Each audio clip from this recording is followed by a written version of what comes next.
Ding, Abah pian dukun kah? Kok tahu? Soalnya ulun rasa diguna-guna bila teparak pian.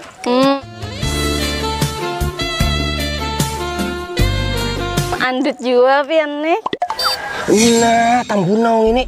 Ndak ada akan kepembakal lah kas jarak.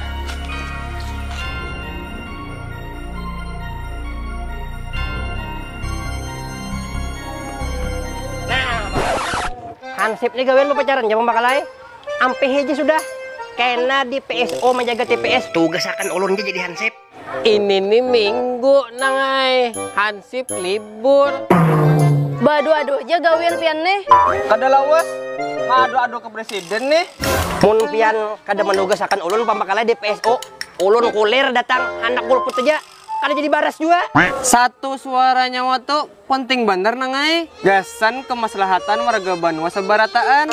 Demi masa depan Banua, demi masa depan Ikam Jua, jangan golput di PSU 9 Juni ini. Aja. Tapi ulun bingung harus milih siapa pambakalai.